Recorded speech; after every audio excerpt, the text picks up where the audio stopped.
ಸ್ನೇಹಿತರೆ ನಮಸ್ಕಾರ, ನಿಮಗೆಲ್ಲರಿಗೂ ನಮ್ಮ ಚಾನಲ್ಗೆ ಸ್ವಾಗತ. ಹಿಂದಿನ ವಿಡಿಯೋದಲ್ಲಿ ಇದೀಗಾಗಲೇ ಶಿಕ್ಷಕರ ನೇಮಕಾತಿಗೆ ಸಂಬಂಧಪಟ್ಟಂತೆ ಏನು ಅಧಿಸೂಚನೆ ಹೊರಡಿಸಿದ್ರು ಅದಕ್ಕೆ ಸಂಬಂಧಪಟ್ಟಂತೆ ಇವತ್ತಿನಿಂದ ಅರ್ಜಿಯನ್ನು ಪ್ರಾರಂಭಿಸಲಾಗಿದೆ. ನಿಮ್ಮ ಮೊಬೈಲ್ನಲ್ಲೇ ಅರ್ಜಿಯನ್ನು ಹೇಗೆ ಹಾಕಬೇಕು ಅನ್ನೋದನ್ನ ಇವತ್ತಿನ ವಿಡಿಯೋದಲ್ಲಿ ತಿಳಿಸ್ಕೊಡ್ತೀನಿ. ಅದಕ್ಕಿಂತ ಮುಂಚಿತವಾಗಿ ಸ್ಪರ್ಧಾ ಮಿತ್ರರು ನೀವು ಇದೇ ಮೊದಲ ಬಾರಿಗೆ ನಮ್ಮ ಚಾನಲ್ಗೆ ಭೇಟಿ ಕೊಡ್ತಿದ್ರೆ ದಯವಿಟ್ಟು ನಮ್ಮ ಚಾನಲ್ನ ಸಬ್ಸ್ಕ್ರೈಬ್ ಮಾಡ್ಕೊಳ್ಳಿ. ಹಾಗೆ ಪಕ್ಕದಲ್ಲಿರುವಂಥ ಬೆಲ್ ಐಕನ್ನು ಕ್ಲಿಕ್ ಮಾಡ್ಕೊಳ್ಳಿ. ನಾವು ಮಾಡುವಂಥ ಎಲ್ಲ ವಿಡಿಯೋಗಳ ನೋಟಿಫಿಕೇಷನ್ ನಿಮಗೆ ಮೊದಲೇ ಸಿಗುತ್ತೆ ಅಂತ ಹೇಳ್ತಾ ಹೆಚ್ಚಿನ ತಡ ಮಾಡಿದೆ.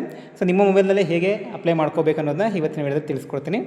ಸೊ ಮೊದಲಿಗೆ ನಿಮ್ಮ ಒಂದು ಕ್ರೋಮನ ಓಪನ್ ಮಾಡಿಕೊಂಡು ಅದರಲ್ಲಿ ನಿಮ್ಮ ಗೂಗಲಲ್ಲಿ ಮೊದಲಿಗೆ ಸ್ಕೂಲ್ ಎಜುಕೇಷನ್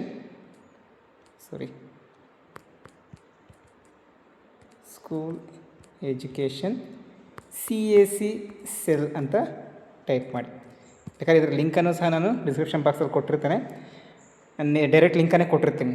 ನೀವು ನೋಡ್ಬೋದು CSL ಕರ್ನಾಟಕ ಸರ್ಕಾರ ಅಂತ ಮೇಲೆ ಏನು ಬರುತ್ತೋ ಇದನ್ನೇ ಕ್ಲಿಕ್ ಮಾಡಿ. ಇದನ್ನ ಕ್ಲಿಕ್ ಮಾಡಿದ ತಕ್ಷಣ ನಿಮಗೆ ಅಫಿಷಿಯಲ್ ವೆಬ್ ಪೇಜ್ ಓಪನ್ ಆಗುತ್ತೆ. ಈಗ ಸರ್ವರ್ ತುಂಬ ಬ್ಯುಸಿ ಇರೋದ್ರಿಂದ ನಿಮ್ಗೆ ಓಪನ್ ಆಗ್ತಾ ಇರ್ಬೋದು, ಅಥವಾ ಕೆಲವ್ರಿಗೆ ಓಪನ್ ಆಗುತ್ತೆ, ಕೆಲವ್ರಿಗೆ ಓಪನ್ ಆಗ್ತಾ ಇರ್ಬೋದು. ಇವತ್ತು 1 ಅಥವಾ 2 ದಿನಗಳ ಕಾಲ ಸಮಯವನ್ನು ಬಿಡಿ. ಬಿಟ್ಟ ನಂತರ ನೀವು ಅರ್ಜಿನ ಸಲ್ಲಿಸಿ. ಏನಕ್ಕೆ ಅಂತಂದರೆ ಇನ್ನು 1 ರಿಂದ 2 ದಿನಗಳ ಕಾಲ ಏನಾಗುತ್ತೆ, ಆ ವೆಬ್ಸೈಟ್ನ ಪೂರ್ತಿ ಪರಿಶೀಲನೆ ಮಾಡಿ ಚೇಂಜೆಸ್ ಮಾಡ್ತಾ ಇರ್ತಾರೆ, ಏನೆಲ್ಲ ಪ್ರಾಬ್ಲಮ್ಸ್ ಬರ್ತಾ ಇದೆ ಅನ್ನೋದ್ರೆಲ್ಲ. ಅದ್ರ ಬಗ್ಗೆ ಸ್ವಲ್ಪ ಗಮನ ಹರಿಸ್ಕೊಂಡು ನಿಧಾನವಾಗಿ ಅರ್ಜಿಯನ್ನು ಸಲ್ಲಿಸಿ. ಇಲ್ಲಿ ಗಮನಿಸಿ ನೋಡಿ, 1-2 ನಿಮಿಷ. ನೀವು ಗಮನಿಸಿ ನೋಡ್ಬೋದು, CSLಲ್ಲಿ ಇಲ್ಲಿ ನೋಡಿ, ಈ ಭಾಗದಲ್ಲಿ click to apply for the recruitment TST or PE grade 2 GPT AM PE grade 1 ಅಂತ ಇಲ್ಲಿದೆ. ಇದನ್ನು ನೀವು ಕ್ಲಿಕ್ ಮಾಡಿಕೊಂಡ್ರೆ ನೀವು ಇಲ್ಲಿಂದ ಡೈರೆಕ್ಟಾಗಿ ಲಿಂಕ್ ಓಪನ್ ಆಗಿಬಿಡುತ್ತೆ. ಓಪನ್ ಆಗಿ ನೀವು ಅಲ್ಲಿಂದ ಮೊದಲಿಗೆ ರಿಜಿಸ್ಟ್ರೇಷನ್ ಮಾಡಿಕೊಂಡು, ರಿಜಿಸ್ಟ್ರೇಷನ್ ಆದ ನಂತರ ನೀವೇನು ಮಾಡಬೇಕಾಗುತ್ತೆ, ಕಂಪ್ಲೀಟಾಗಿ ನಿಮ್ಮ ಡೀಟೇಲ್ಸ್ ಎಲ್ಲವನ್ನು ತುಂಬಬೇಕಾಗುತ್ತೆ. ಭಾಳಷ್ಟು ಕೇರ್ಫುಲ್ಲಾಗಿ ಅರ್ಜಿಯನ್ನು ಸಲ್ಲಿಸಿ. ಈಗ ಓಪನ್ ಆಗ್ತಾಯಿದೆ, ತೋರಿಸಿ ನೋಡಿ ಇಲ್ಲಿ.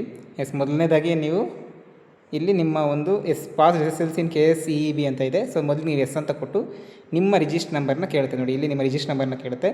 ರಿಜಿಸ್ಟರ್ ನಂಬರ್ನ ಫಿಲ್ ಮಾಡಿ. ರಿಜಿಸ್ಟರ್ ನಂಬರ್ನ ಫಿಲ್ ಮಾಡಿದ ತಕ್ಷಣ ಇಲ್ಲೇ ನಿಮ್ಮ ಎಂಟರ್ ನೇಮ್ ಅಂತ ಇದೆಯಲ್ಲ, ಅದೇ ನೇಮ್ ತಗೊಳುತ್ತೆ.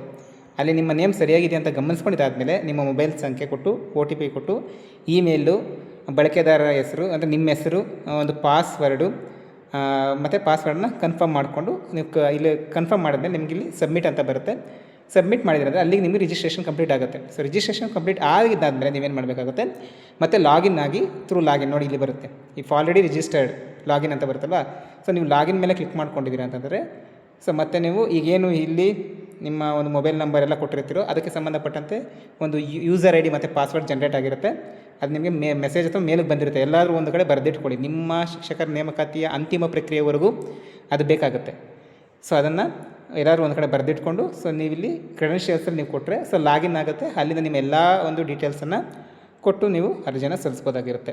ಸ್ನೇಹಿತರೆ, ಇದಿಷ್ಟು ಸಂಪೂರ್ಣವಾಗಿ ಇವತ್ತಿನ ಒಂದಿನ ಈ ನಿಮ್ಮ ಅಪ್ಲಿಕೇಶನ್ ಪ್ರಕ್ರಿಯೆ ಬಗ್ಗೆ. ಬಟ್ ಅಪ್ಲಿಕೇಶನ್ ಹಾಕಬೇಕಾದ್ರೆ ನಾನು ಪದೇ ಹೇಳ್ತಾ ಇದ್ದೀನಿ, ದಯವಿಟ್ಟು ಯಾಕಂದರೆ ಗೈಡ್ಲೈನ್ಸಲ್ಲೇ ಸುಮಾರಾಗಿ 4-5 ಸಲ ಹೇಳಿದ್ದಾರೆ ಅರ್ಜಿನ ಸಲ್ಲಿಸಬೇಕಾದ್ರೆ ಸರಿಯಾಗಿ ಅರ್ಜಿ ಸಲ್ಲಿಸಿ. ತಿದ್ದುಪಡಿಗೆ ಕೇವಲ ಕೆಲವೊಂದು ವಿಷಯಗಳಿಗೆ ಮಾತ್ರ ತಿದ್ದುಪಡಿಯನ್ನು ಕೊಡ್ತಾರೆ, ಎಲ್ಲ ವಿಷಯಗಳಿಗೂ ತಿದ್ದುಪಡಿಯನ್ನು ಕೊಡೋದಿಲ್ಲ. ಗಮನ ಹರಿಸಿ ಅರ್ಜಿಯನ್ನು ಸಲ್ಲಿಸಿ ಅಂತ ಹೇಳ್ತಾ ಮುಂದಿನ ವಿಡಿಯೋದಲ್ಲಿ ಭೇಟಿಯಾಗೋಣ ಸ್ನೇಹಿತರೆ. ನಿಮಗೆಲ್ರಿಗೂ ಧನ್ಯವಾದಗಳು.